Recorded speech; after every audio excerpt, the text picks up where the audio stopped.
Bismillah. Mootummaa fi gootummaan kennaa Rabbii guddaati.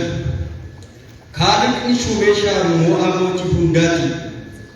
Gooftaa dandeettii isaatiin dachiif samaayii kana tolchee kan aangoo isaarraa humne abbaan fedhe konkolchee gooftaa izzii fi jinnis to'ate qilleensaaf bubbee gooftaa dandeettii isaatiin mo'ate gajjallaaf bubbee خالق الأرض والسماء موتمان عالماتي نبي محمد أمور الرجال نماتي صلى الله عليه وسلم كان تكها ربي أسف أجل جلفني كان نمتي بسيء في ساتي بلفني أول أن أردني كان تكها بيني غربيتشا ببرمدو كان غرغرهم قولني إيسا في دويسا أن أداني بام تكها araan namatti qeessuun isaa biratti yaadu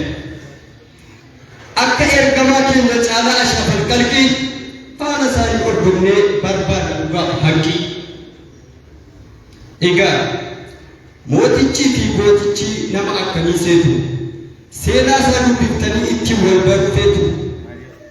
mootichaa fi gootichi waa biyya haqqii rabbiiti seenaan sadawaa sammuu soora qaama qalbiiti mootichi fi gootichi kun eenyuun gurraa saalli isaa maali dhiiradha moo durbaa jettanii nan gaafatina akkuma isin martuu kitaabicha dubbinnaan isaaniin wal bartu egaa salaamataa nuun hin jedhe nagaas nuun gaafanne isaanitti as baate kun gurbaan hin salphanne shari'aa islaamaa dagattee aadaa duudhaa cabsitee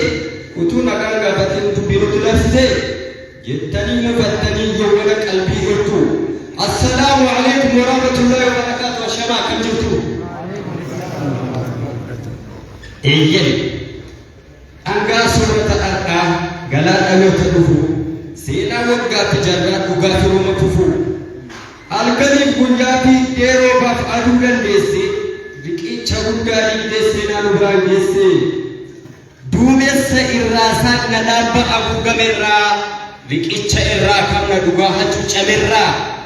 jettee olii gad kaattee gubattee dabalatee sammuu kee keessaa taliila nuuf burqite